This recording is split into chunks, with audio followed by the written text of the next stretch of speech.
Joe, what's your website? How can folks find out about your law firm? Well, you can go to www.joedeering.com. JOEDEERING.com. Okay, it's on the bottom of your screen. And what's your phone number?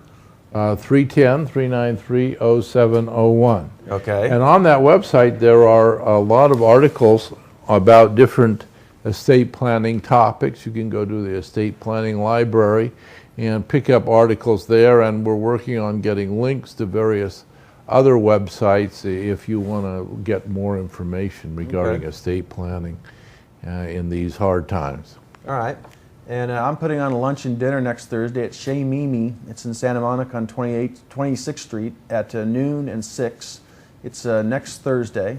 And if you want to come to it, go to www.holmesosborne.com, HOLMESOSBORNE. What else should we be talking about, Joe, in the world of estate planning and taxes and wills and trusts and things like that?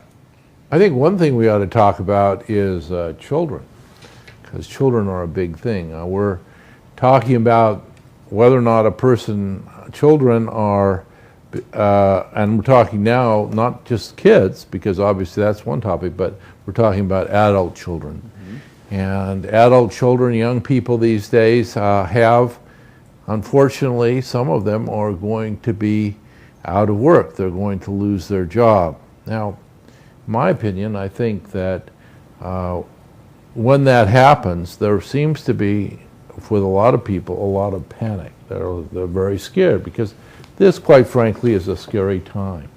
But unfortunately, being scared will end up giving people get them paralyzed, because if you're scared, you're paralyzed. And you know, as an investor, you can't be paralyzed. You have to keep thinking about things. In fact, for some kids, maybe that's an opportunity of their lifetime.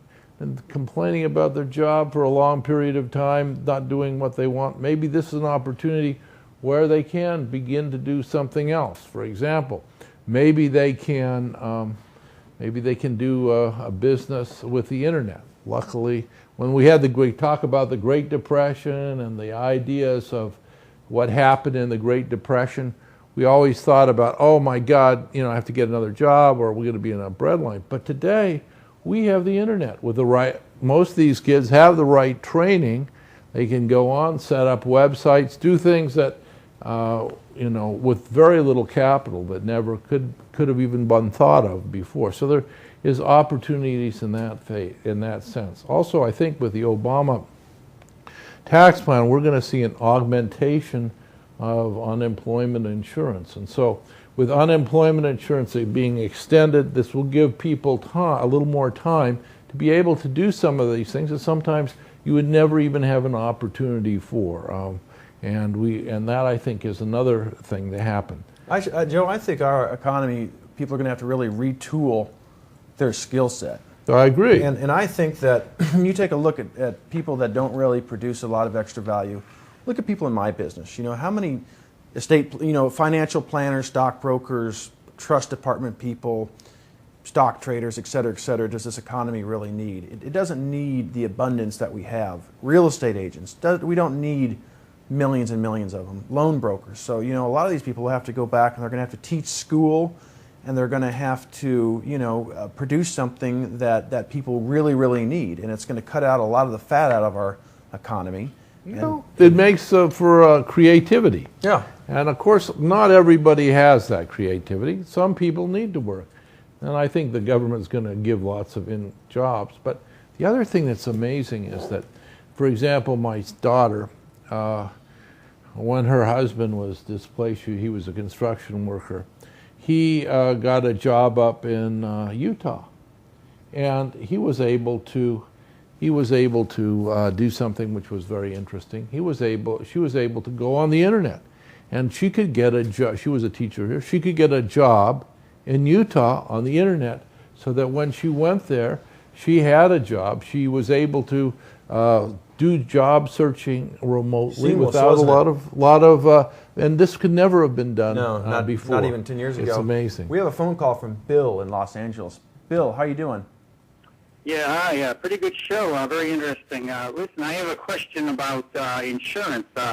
My my parents died quite a few years ago, and I found out from my brother that there was some insurance policies, and I'm just wondering, how do I find out any, whether there's any money or due to whatever? I mean, where do I start in a case like that? Joe, this is good. This is Well, right up your alley. yeah, first of all, let me say that one of the things that's very important to do is to make sure that you try to figure out when you're doing your estate plan that you have, like we do with our clients, have a estate planning portfolio. And in that estate planning portfolio, you should put copies of those insurance policies in there, because they do have a statute of limitations, which I think is about 7 years for a life insurance policy. So that's an important issue. Now, Bill, do you know what company that those policies were with? No, I don't know which one it was, but someone told me that there's a service that can find out these insurance companies.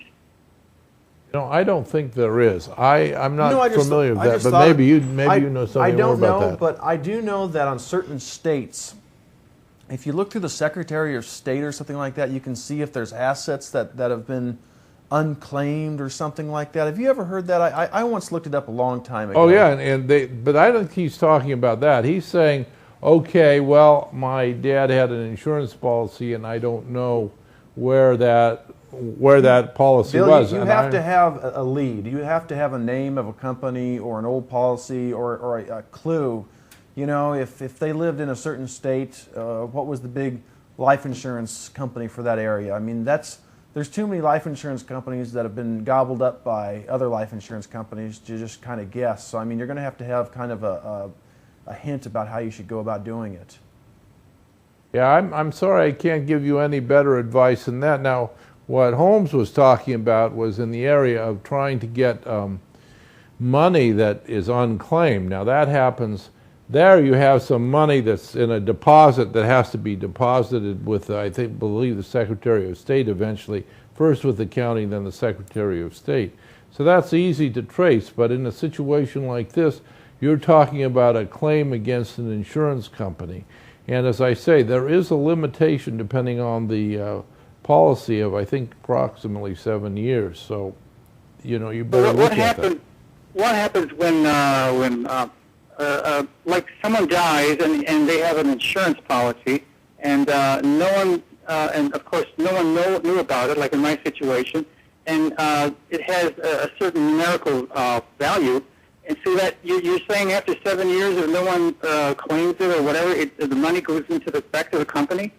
Yeah, Or do they the have to claim is deposit not it there. to There's the no state? claim. There's no claim.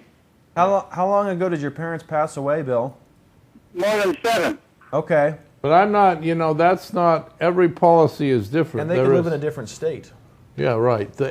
I wouldn't stop looking just because of that, because every policy is different. And they might pay up just on goodwill. You know, life insurance companies don't like to get bad reputations. No, I agree with that. So, you don't, since you don't, how did you know that there was such a policy?